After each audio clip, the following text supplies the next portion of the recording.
एक खौफनाक रात जब अचानक उसके घर में आग भड़क उठी। आग की लपेटों में घर और वो बेबस माँ। वो अपने बच्चों की हिफाजत के लिए लड़ती है, लेकिन उसकी नौज़ायदा बच्ची गायब हो जाती है। 6 साल बाद वो अपनी खोई हुई उस बच्ची को कैसे तलाश करती है, ये जान के आप हैरान रह जाएंगे। और आज की हैरत अंगेज़ कहानी आपकी दिल की धड़कनों को तेज़ कर देगी कि कैसे साइंस और टेक्नोलॉजी की मदद के बगैर माँ ने उसको फौरी पहचान लिया। अपने बच्चों की हिफाजत के लिए लड़ने वाली औरत का नाम लूज है और एक दिन वो घर पर है और उसका शौहर बाहर अपनी कज़न के लिए गाड़ी ठीक कर रहा है। अचानक लूज देखती है कि उनके घर में आग भड़क उठी है। लूज, जिसको हम एल कहते हैं, वो घर के अंदर मौजूद है और आग की वजह से शदीद खौफजदा हो जाती है क्योंकि उसके तीनों बच्चे उस वक्त घर में मौजूद थे। वो फ़ौरन अपने बड़े 2 बच्चों को बहिफाजत घर से बाहर भेज देती है और फिर सीधी ऊपर की तरफ भागती है जहां उसकी नौज़ायदा बच्ची पालने में सो रही थी। ऊपर की तरफ भागते हुए वो देखती है कि हर तरफ धुआं फैल चुका है और ये सूरत हाल ऐसी थी कि जैसे एल थोड़ी देर में जल जाएगी। होना तो ये चाहिए था कि ऐसे हालात में वो अपनी जान बचाने के लिए वहाँ से भाग जाती और अपनी नौज़ायदा बेटी को बचाने के लिए अपने शौहर को मदद करिए भेजती, मगर वो आग की परवाह किए बगैर अपनी बेटी की तलाश जारी रखती है, अपनी जान हथेली पे रख के। जब एल अपनी नौज़ायदा बच्ची के कमरे में पहुंची तो ये देखकर हैरान रह गई कि पालना खाली था।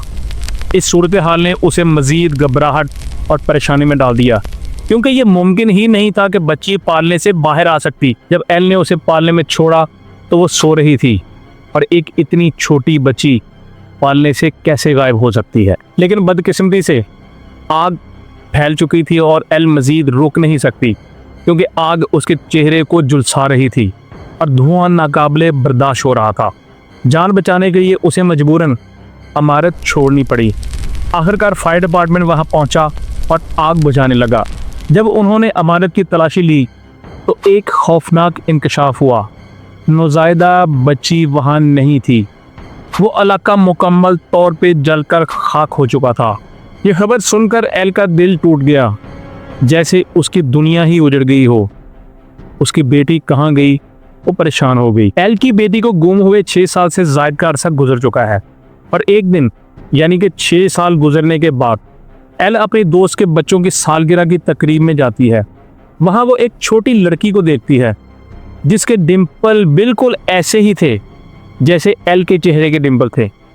एल हैरान रह जाती है कि ये छोटी लड़की बहुत ज़्यादा उसकी तरह और उसके बाकी जो 2 बच्चे हैं उनकी तरह नज़र आती है। उसको ऐसा लग रहा था कि ये उसकी वही बेटी थी जो 6 साल पहले पालने में थी जब उसके घर में आग लगी और फायर फाइटर्स को कभी लाश ना मिली।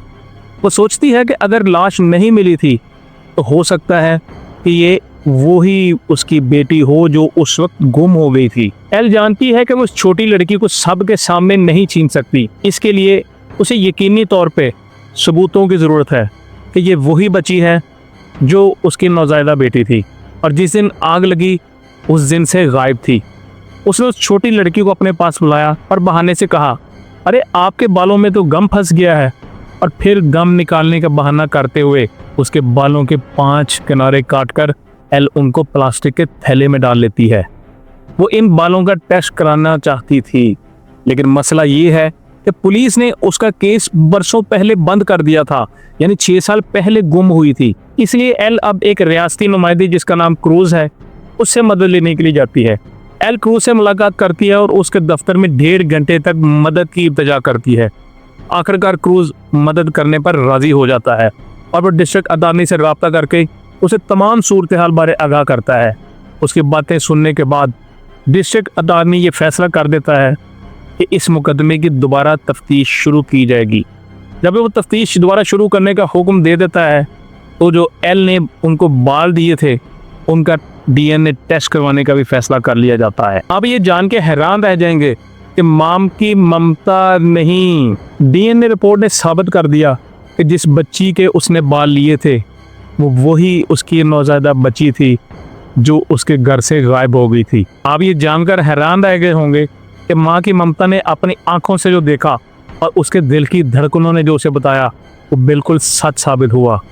डीएनए रिपोर्ट ने उस पर मोहर लगा दी कि जिस बच्ची के बाल उसने दिए थे वही उसकी खोई हुई बेटी थी। अब आप सबके जहनों में ये सवाल होगा कि आखिर ये बच्ची इतनी शदीद आग से कैसे बच गई और अब तक जिंदा कैसे रही।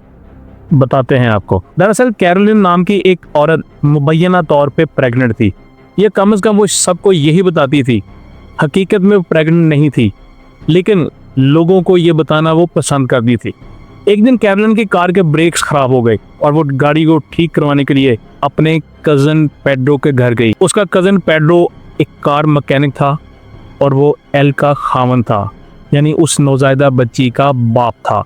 जब कैरोलिन उसके घर में मौजूद थी तो उसने नोट किया कि एक नौजायदा बच्चा पालने में सो रहा है और वो इस बच्चे को शिद्दत से चाहने लगती है, क्योंकि वो लोगों को अपनी प्रेगनेंसी के हवाले से झूठ बोल रही थी। जब कैरोलिन की कार ठीक हो गई तो उसने वहां से जाने का बहाना किया, लेकिन चुपके से उसने पेड्रो और एल के घर को भी आग लगा दी।